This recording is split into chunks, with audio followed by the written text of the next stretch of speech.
Shalom, selamat hari Minggu, Bapak Ibu Saudara-saudara yang dikasihi oleh Tuhan Yesus Kristus.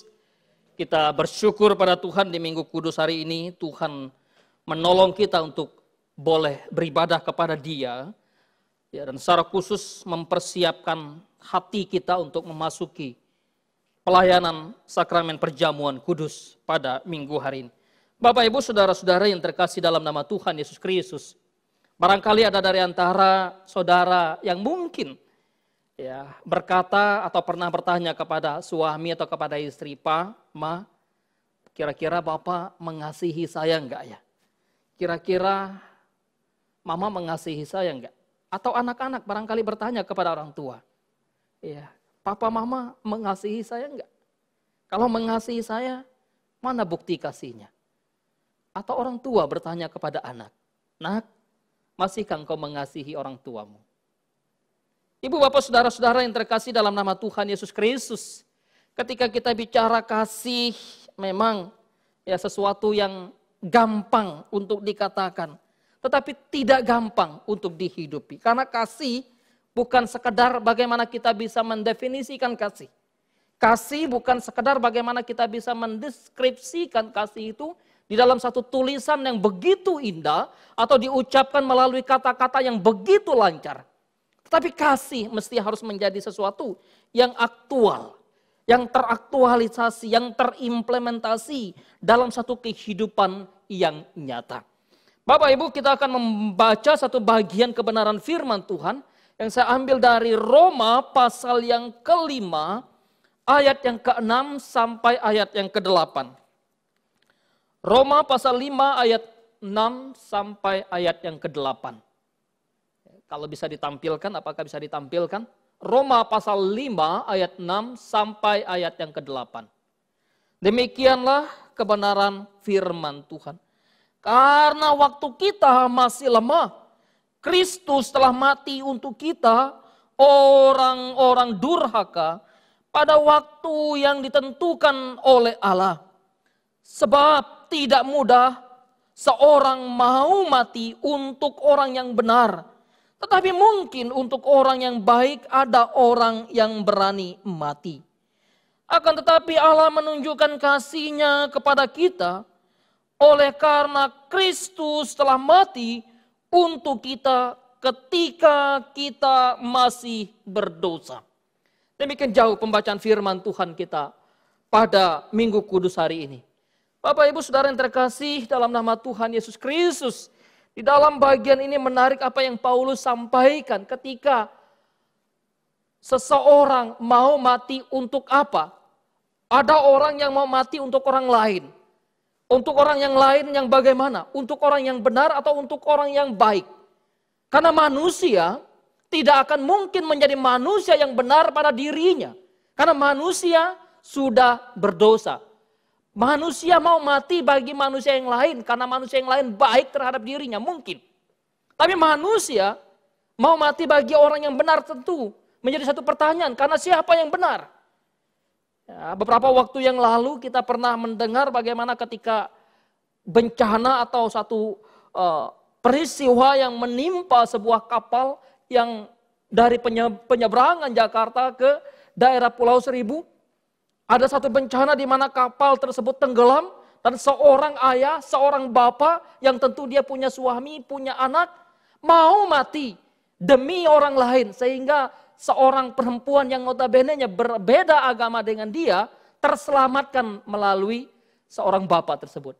Ya, mungkin pernah mendengar kisah itu. Mau mati bagi orang lain. Sama-sama berdosa. Sama-sama bukan orang yang benar barangkali. Atau mungkin juga salah satu atau dua-duanya adalah orang benar ketika Kristus membenarkan mereka. Tetapi menarik bahwa apa yang disampaikan oleh Paulus ketika bicara tentang bagaimana kehidupan kasih Allah yang sungguh luar biasa. Kasih yang tidak terbayarkan. Bagaimana sih kasih Allah yang tidak terbayarkan? Mengapa kasih Allah disebut kasih yang tidak terbayarkan?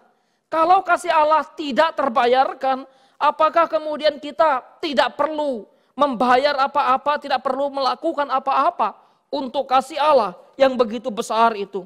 Ketika kita bicara tentang kasih Allah yang tidak terbayarkan, karena memang kasih Allah begitu besar. Itu sangat jelas di dalam tulisan Rasul yang dikasihi Tuhan. Rasul Yohanes sebagai seorang Rasul yang begitu dikasihi gurunya.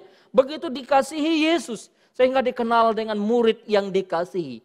Ketika dalam satu tulisannya tentang seorang guru Yahudi, rabi Yahudi yang mengajar Yahudi, tetapi tidak mengerti, mengenal kasih Allah yang besar, sehingga harus berkata betapa besarnya kasih Allah akan dunia ini, sehingga ia mengaruniakan anaknya yang tunggal, supaya setiap orang yang percaya kepadanya tidak binasa, melainkan beroleh hidup yang kekal. Kasih Allah yang besar dinyatakan dengan mengutus anaknya yang tunggal, anak yang dikasihinya, anak yang diperkenannya untuk datang ke dalam dunia, ke dalam satu penderitaan, ke dalam satu kesusahan, ke dalam satu kesulitan hidup.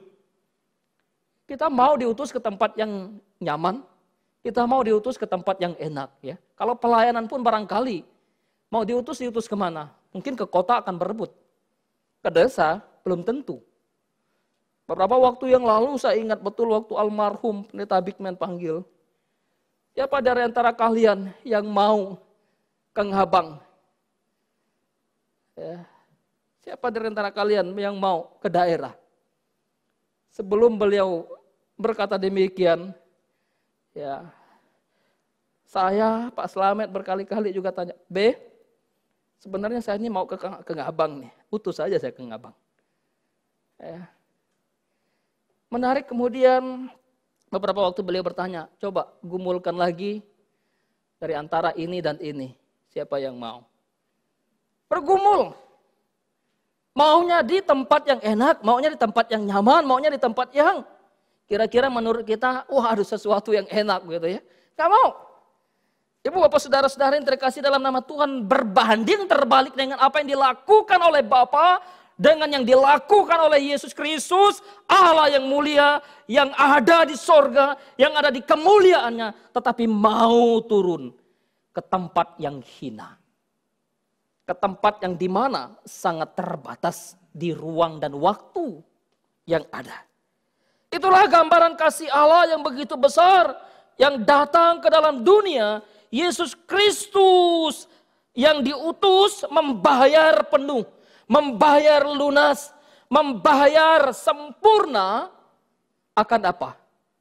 Akan dosa kita, akan pelanggaran kita, akan kutuk yang seharusnya ditanggungkan kepada kita, yang seharusnya ditimpakan kepada kita, akan kematian yang kekal yang seharusnya dialami oleh kita, oleh karena keberdosaan kita. Tetapi Kristus mau datang ke dalam dunia. Dia menyerahkan dirinya. Kasih Bapa mengutus dia, tapi dia juga menyerahkan dirinya. Itulah keagungan kasih Allah yang tidak kontras Bapa dan Anak. Tetapi betul-betul menyatu di dalam keagungan kasih Allah. Ibu bapak saudara-saudara yang terkasih dalam nama Tuhan Yesus Kristus. Kristus datang, dia turun ke dalam dunia. Dia menebus dan menyelamatkan kita dari murka Allah. Dia telah menghidupkan kita dari kematian karena dosa. Itulah kasih Allah yang besar. Itulah kasih Allah yang agung. Sehingga kasih Allah yang begitu besar itu tidak mungkin terbayarkan oleh manusia yang berdosa. Tidak mungkin terbayarkan oleh manusia yang begitu hina. Tidak mungkin terbayarkan oleh manusia yang begitu ada dalam keterbatasan. Kristus yang maha kasih datang ke dalam dunia untuk mengampuni dosa-dosa kita. Sempurna pengampunan dosa yang dikerjakan oleh Kristus. Sehingga lewat karyanya kita yang ditebusnya menjadi orang yang berbahagia. Berbahagialah orang yang diampuni pelanggaran-pelanggarannya. Berbahagialah manusia yang kesalahannya tidak diperhitungkan oleh Allah. Itulah tulisan dari seorang raja yang sudah berbuat dosa, Raja Daud. Ketika dia berdosa dan dia sadar harusnya dia binasa. Tetapi ada pengampunan yang Allah berikan. Yang kemudian dikutip lagi oleh Rasul Paulus. Di dalam suratnya kepada jemaat yang ada di Roma. Pasal yang keempat, ayat yang ke-7 dan ke-8. Itu kita bisa dapatkan bagaimana Paulus sadar betul, berbahagialah orang yang diampuni pelanggaran-pelanggaran. Berbahagialah orang yang ditutupi dosa-dosanya. Haruskah itu menjadi satu kebahagiaan yang besar dalam hidup kita? Iya, harus. Tetapi sadarkah kita bahwa kebahagiaan itu ada pada kita dan kita miliki karena Kristus? Belum tentu kita menyadari. Ibu bapak saudara-saudara yang terkasih dalam nama Tuhan Yesus Kristus, akan kasih Allah yang besar, kasih Allah yang agung, kasih Allah yang mulia. Paulus juga berbicara dalam suratnya kepada jemaat yang ada di Efesus. Pasal yang kedua, ya, Efesus pasal yang kedua, juga pasal yang ketiga, ya, pasal yang kedua bicara tentang bagaimana Paulus sadar betul dia adalah orang yang telah mati. Sama seperti orang di Efesus. Di dalam pasal yang ketiga juga Paulus bicara tentang kasih Allah yang dinyatakan kepada dirinya yang paling hina. Akulah yang paling hina dari antara para rasul. Kepadaku telah dinyatakan kasih Allah yang begitu besar. Pasal yang ketiga ayat yang ke-8. Sehingga Paulus menggambarkan kasih Allah yang begitu besar, kasih Allah yang begitu luas, kasih Allah yang begitu lebar, kasih Allah yang begitu panjang, kasih Allah yang begitu tinggi, dan kasih Allah itu melampaui seluruh pengetahuan manusia. Di dalam suratnya kepada jemaat di Efesus pasal yang ketiga ayat yang ke-19. Ibu bapak saudara-saudara yang terkasih dalam nama Tuhan Yesus Kristus, kasih Allah yang tidak terbayarkan. Kenapa? Karena kasih Allah adalah kasih yang suci. Kasih Allah adalah kasih yang sempurna. Kasih Allah kasih yang tidak bercela. Dia tidak memperhitungkan keadaan baik buruknya manusia ketika dia mengasihi. Dan memang manusia tidak mempunyai kualifikasi untuk dikasihi oleh Allah. Kenapa? Karena semua manusia sudah berdosa. Karena itu bersyukur kalau Allah mengasihi kita. Bukan karena kita hebat. Bukan karena kita memiliki kualitas yang baik dibanding manusia yang lain sehingga Allah mengasihi kita. Tidak. Tetapi semata-mata oleh karena keagungan, kemurah hatian Allah kepada kita. Kasih Allah adalah kasih yang kekal. Itulah yang dinyatakan oleh Allah ketika dinyatakan di dalam tulisan seorang Nabi Yeremia. Di dalam pasal yang ke-31, Nabi Yeremia bicara tentang suatu perjanjian yang baru. Ketika bangsa Israel, mereka dalam suatu peperangan, dan kemudian mereka mau mencari Tuhan. Mereka seakan-akan tersesat, mereka seakan-akan terhimpit, lalu kepada mereka Yeremia berkata, "Aku mengasihi engkau dengan kasih yang kekal. Sebab itu aku melanjutkan kasih setiaku kepadamu. Karena akulah Tuhan Allahmu dan kamulah umatku." Luar biasa. Kasih Allah yang begitu agung. Kasih Allah yang begitu mulia. Sehingga siapa yang bisa membayar kasih Allah yang besar itu? Tidak ada. Tidak ada yang bisa membayar akan keagungan kasih Allah. Bukankah kasih Allah ini adalah kasih yang besar, yang agung, yang suci, yang mulia, yang kudus itu? Tentu saja, itulah kebesaran kasih Allah. Bukankah kasih Allah yang besar itu tidak akan mampu kita membayarnya? Betul, kita tidak akan pernah mampu membayar karena akan kasih Allah. Kenapa? Karena memang tidak ada yang bisa kita pakai untuk membayar kasih Allah. Mau bayar dengan uang? Tidak. Bayar dengan emas, perak, dengan apapun yang termahal di dalam dunia ini. Tidak akan pernah kita bisa pakai untuk membayar kasih Allah. Karena memang kasih Allah bukan kasih yang diperjualbelikan. Sebab bicara tentang kasih Allah adalah bicara tentang Allah. Yohanes dengan kental menulis dalam suratnya. Di dalam 1 Yohanes pasal yang keempat. Allah adalah kasih. Sehingga ketika bicara tentang kasih Allah tidak mungkin dibeli oleh manusia, betul. Kasih Allah tidak mungkin dibayar oleh manusia dengan cara manusia, betul. Kasih Allah yang suci, kasih Allah yang agung, kasih Allah yang mulia adalah kasih Allah yang tidak terbayar oleh siapapun. Oleh tokoh manapun, oleh manusia manapun. Termasuk para nabi yang dipakai Tuhan luar biasa tidak akan pernah mampu membayar kasih Allah. Tokoh-tokoh agama tidak akan pernah bisa membayar kasih Allah. Para filsuf pun tidak pernah bisa membayar kasih Allah. Orang-orang pintar dalam dunia ini pun tidak akan pernah bisa membayar kasih Allah. Kalau kita bisa membayar kasih Allah berarti Tuhan kita bisa beli. Kalau kita bisa membayar kasih Allah dengan cara kita, maka surga bisa kita beli.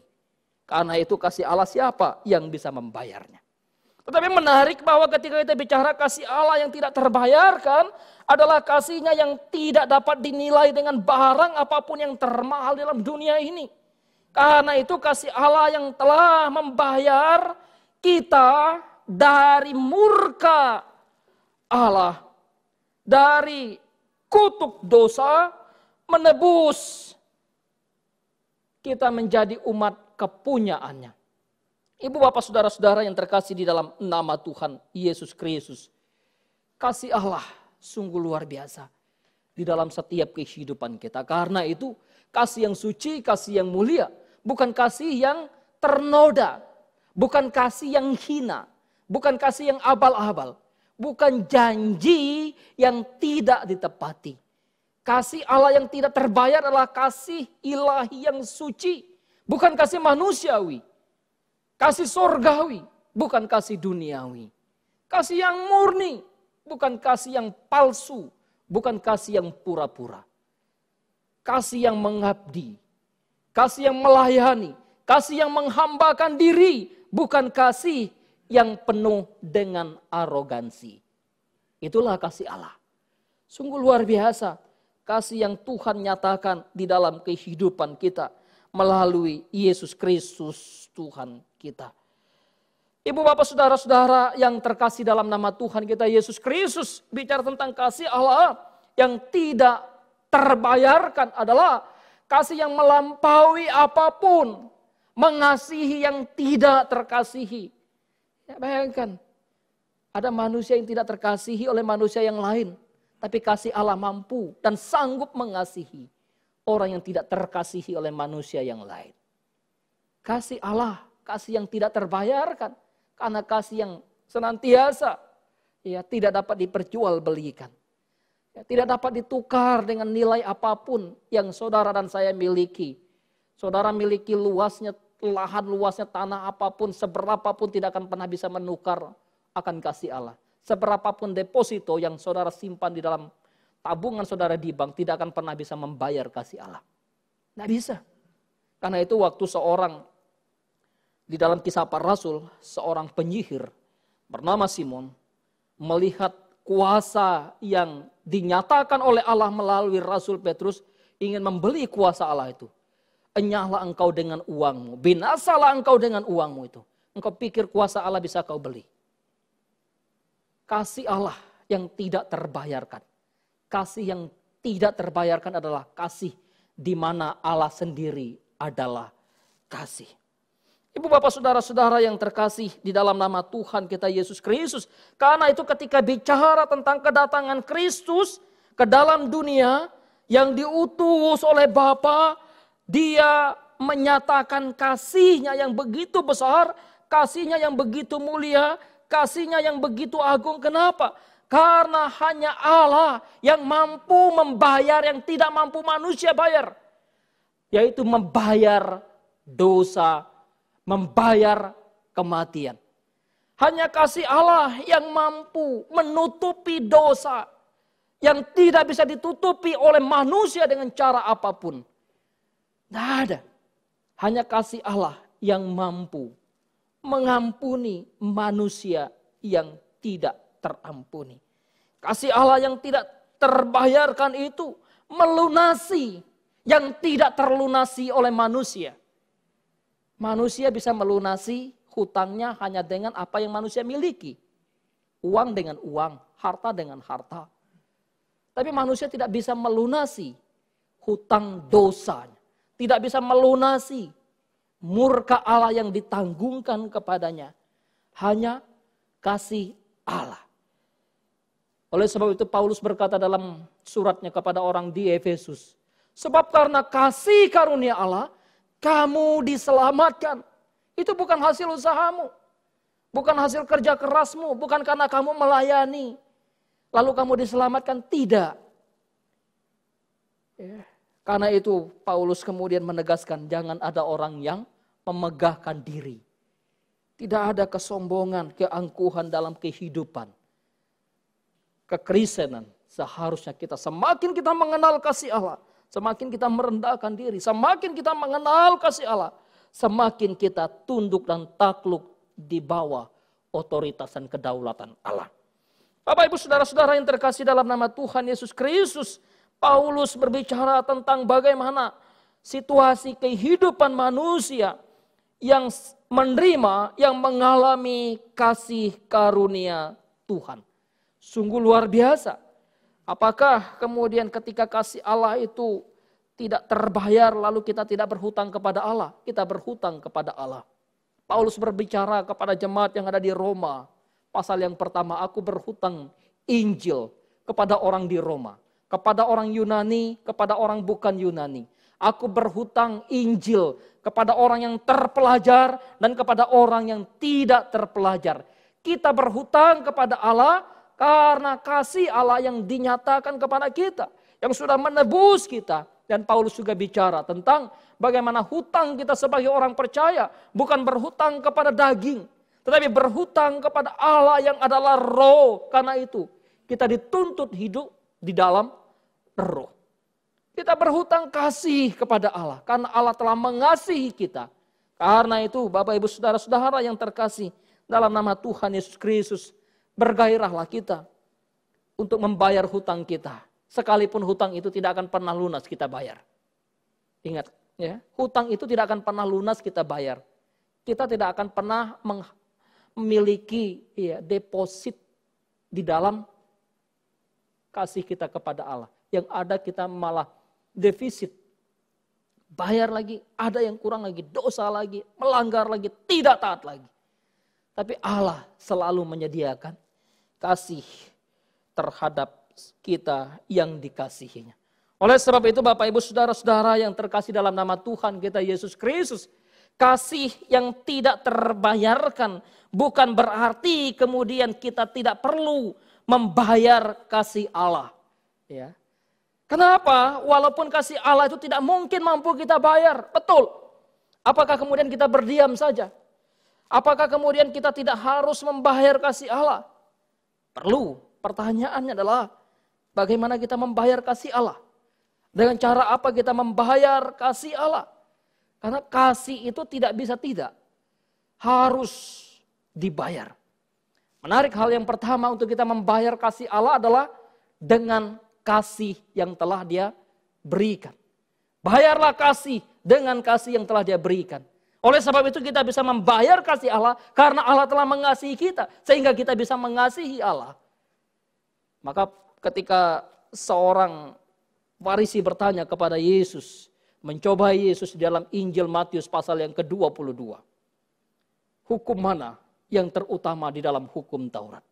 Yesus katakan, kasihilah Tuhan Allahmu dengan segenap hatimu, dengan segenap kekuatanmu, dengan segenap akal budimu, dengan segenap. Kasihilah juga sesamamu manusia seperti dirimu sendiri. Kita bisa membayar kasih Allah hanya dengan kasih yang telah Allah berikan kepada kita. Bukan dengan apa yang kita punyai, bukan. Karena kita tidak mempunyai apa-apa untuk membayar kasih Allah. Tetapi ketika Allah sudah mengasihi kita, Dia menuntut untuk kita mengasihi Dia. Hai Israel, kasihilah Tuhan Allahmu.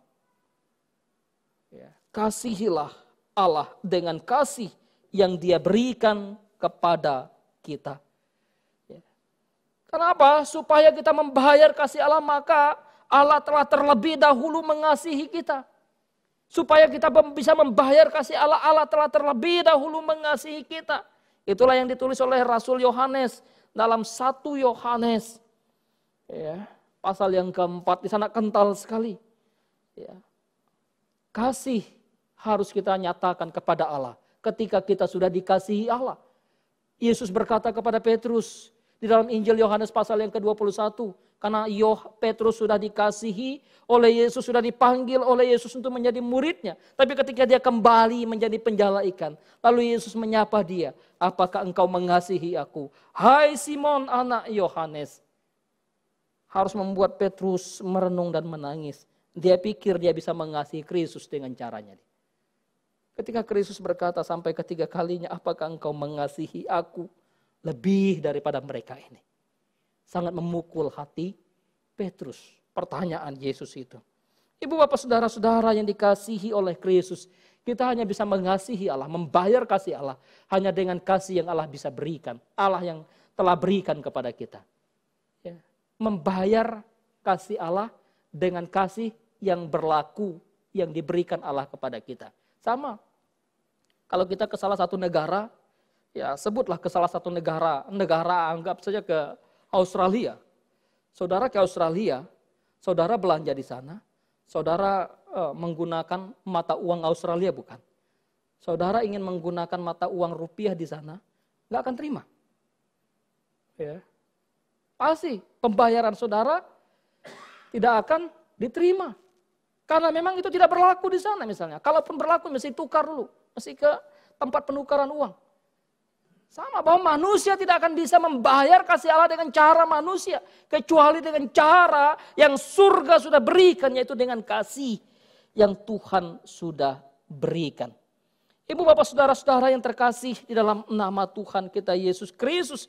Karena itu membayar kasih Allah dengan cara bagaimana? Yaitu dengan cara yang kedua adalah membayar kasih Allah dengan kekudusan. Bayarlah kasih Allah yang kudus, bayarlah kasih Allah yang suci dengan satu kekudusan hidup. Ya. Sangat kental dalam tulisan Rasul Petrus. Ketika Petrus berkata kepada orang-orang percaya mula-mula di dalam 1 Petrus pasal yang pertama ayat 15 dan yang ke-16. Tetapi hendaklah kamu kudus dalam seluruh hidupmu. Sama seperti Dia yang telah memanggil kamu adalah kudus. Kematian Kristus, penebusan Kristus menjadikan kita umatnya yang kudus. Umatnya yang tidak bercacat celah. Umatnya yang tidak mengkerut di dalam tulisan Paulus kepada jemaat di Efesus tentang Yesus Kristus yang menyerahkan diri. Supaya kita tidak bercacat celah, supaya kita suci, supaya kita kudus. Karena itu kasih Allah yang suci, kasih Allah yang kudus hanya bisa dibayar dengan satu kesucian, kekudusan yang telah Allah kerjakan dalam hidup kita. Kita sudah berdosa, kita nggak bisa membayar kasih Kristus itu dengan keberdosaan hidup kita. Karena itu dituntut tiap hari, tiap saat, dan bahkan ketika kita berdosa, kita mengaku di hadapan Tuhan. Mengaku segala pelanggaran kita. Ya. Karena itu bayarlah kasih Allah dengan satu kesucian, dengan satu kekudusan hidup. Tanpa kesucian, tanpa kekudusan, tidak mungkin orang melihat Allah. Kejarlah kekudusan, sebab tanpa kekudusan tidak mungkin kita hidup dalam satu persekutuan perjumpaan dengan Tuhan. Karena itu bagaimana kita kudus? Datangnya Kristus ke dalam dunia untuk menyucikan, menguduskan kita. Kekudusan kita. Karena Kristus menguduskan. Karena itu membayar kasih Allah yang suci, kasih Allah yang kudus. Tidak lagi bisa dibayar dengan darah lembu, kambing, domba yang lain. Tidak bisa dibayar dengan darah kita. Karena darah kita pun darah yang sudah tercemar, sudah berdosa. Tapi membayar dengan satu kesucian, kekudusan yang Tuhan sudah kerjakan lewat Kristus di kayu salib atas hidup kita. Membayar kasih Allah yang tidak bisa terbayarkan oleh dunia, yang tidak bisa terbayarkan oleh manusia kita yang berdosa. Bayarlah kasih Allah yang sempurna itu dengan satu hidup yang sempurna. Hidup serupa dengan Kristus. Itulah yang Tuhan tuntut dari kehidupan kita. Walaupun kasih Allah tidak mungkin kita bisa bayar lunas, tapi Allah sudah memberikan kepada kita satu penebusan yang sempurna. Satu hidup keteladanan dalam Kristus. Karena itu hiduplah kamu seperti Kristus hidup. Itulah yang Paulus sampaikan, hidup berpadanan dengan Injil Kristus. Dan itu juga yang Paulus bahasakan bahwa Kristus telah menciptakan kita kembali. Allah telah menciptakan kita kembali di dalam Kristus Yesus. Supaya kita hidup sama seperti Kristus hidup. Karena dia sudah mati untuk menebus kita. Dia membangkit dari kematian. Demikian juga kita hidup di dalam satu pengharapan. Di dalam Roma pasal yang ke-8 ayat yang ke-28. Kita tahu sekarang bahwa Allah turut bekerja dalam segala sesuatu untuk mendatangkan kebaikan. Bagi mereka yang terpanggil sesuai dengan rencana Allah. Ayat yang ke-29 Paulus melanjutkan. Sebab semua orang yang dipilihnya dari semula, mereka juga yang ditentukannya dari semula untuk menjadi serupa dengan gambaran anaknya, itu gambaran Yesus Kristus. Itulah gambaran dan cara kita membayar kasih Allah yang tidak bisa terbayarkan oleh dunia. Membayar kasih Allah tidak hanya dengan satu kesucian, kekudusan hidup, tidak hanya dengan kasih kepada Allah dan kasih kepada sesama, tidak hanya dengan hidup yang kudus, tapi juga membayar Allah dengan memikul kuk yang Allah berikan.